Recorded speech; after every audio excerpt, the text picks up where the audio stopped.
সীমান্তে অনাকাঙ্ক্ষিত ঘটনার প্রতিরোধ, চোরাচালান, নারী ও শিশু পাচার এবং অবৈধ অনুপ্রবেশ বন্ধে জনসচেতনতামূলক সভা করছে সুনামগঞ্জ ব্যাটালিয়ন ২৮ বিজিবি। মঙ্গলবার দুপুরে তাহিরপুর উপজেলার উত্তর বড়দল ইউনিয়নের চাঁদপুর মাঠে এই সভা অনুষ্ঠিত হয়। মোহাম্মদ মুশফিকুর রহমান স্বপন, সুনামগঞ্জ থেকে পাঠানো তথ্য ও ভিডিও চিত্রে দেখুন বিস্তারিত। সীমান্তে বিজিবির জনসচেতনতামূলক সভা। মোহাম্মদ মুশফিকুর রহমান স্বপন, সুনামগঞ্জ প্রতিনিধি। সীমান্তে অনাকাঙ্ক্ষিত ঘটনা প্রতিরোধ, চোরাচালান, নারী ও শিশু পাচার এবং অবৈধ অনুপ্রবেশ বন্ধে জনসচেতনতামূলক সভা করেছে সুনামগঞ্জ ব্যাটালিয়ন ২৮ বিজিবি। মঙ্গলবার দুপুরে তাহিরপুর উপজেলার উত্তর বড়দল ইউনিয়নের চাঁদপুর মাঠে এই সভা অনুষ্ঠিত হয়।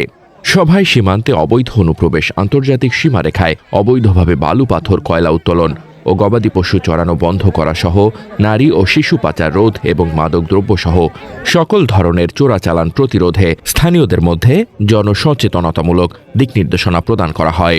সভায় বক্তব্য রাখেন Sylhet BGB sector commander colonel Mohammad Saiful Islam Chowdhury, Sunamganj battalion ২৮ বিজিবির অধিনায়ক AKM জাকারিয়া কাদির, তাহিরপুর উপজেলা নির্বাহী কর্মকর্তা মোহাম্মদ আবুল হাশেম, থানার অফিসার ইনচার্জ দেলোয়ার হোসেন। সভা শেষে দিনব্যাপী সীমান্ত এলাকার অসহায় গরিব মানুষদের মাঝে বিনামূল্যে মেডিকেল ক্যাম্প ও ঔষধ বিতরণ করা হয়।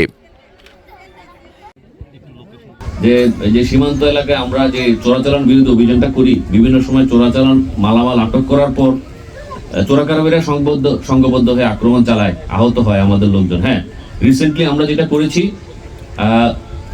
যে এসপি কনসার্ন এসপি সুনামগঞ্জের এসপি এবং আপনার হচ্ছে সিলেটের এসপির সাথে আমাদের অধিনায়করা কথা বলেছেন, আমি ডিএজির সাথে কথা বলেছি। এবং রিসেন্টলি যেটা দেখা যাচ্ছে যে এখন কিন্তু আর জামিনে ছাড়া পাচ্ছে না। এখন যারা এই আক্রমণগুলো করছে তাদেরকে কিন্তু জেল হাজতে প্রেরণ করা হচ্ছে, আইনগত ব্যবস্থা শক্ত হচ্ছে। এবং আমরা এটাই চাই যে তারা অবৈধভাবে কাজ করবে, ইন্ডিয়ান মালামাল আনবে, ভারতের মালামাল এনে আমাদের দেশে এরকম চলাচল করে আমাদের দেশের ক্ষতি করবে, তারা কোনোভাবে যেন আইনের ফাঁক ফোকর দিয়ে বের হইতে না পারে। সেই জন্য কিন্তু ইতিমধ্যেই গত মাসে বেশ কয়েকটা মামলায় সিলেটে এবং সুনামগঞ্জে বেশ কয়েকটা মামলায়, যেটা বিজিবি মামলা করেছে তাদের উপর আক্রমণের জন্য, সেই মামলায় কিন্তু জামিন না দিয়ে তাদেরকে জেল হাজতে প্রেরণ করা হয়েছে, যাতে এই সিগন্যালটা পাওয়া যায় যে অন্য যারা যদি এরকম আইন শৃঙ্খলা রক্ষাকারী বাহিনী, বিজিবি হোক, পুলিশ হোক, আনসার হোক, তাদের কাছে যদি যখন তারা কাজ করতে যাবে, সরকারি কাজ করতে যাবে, তখন তাদের প্রতি যদি আক্রমণ করা হয় তাহলে আইনগতভাবে শক্তভাবে তাদের বিরুদ্ধে ব্যবস্থা নেওয়া হবে। তার ইতিমধ্যে কিন্তু প্রভাব পড়েছে।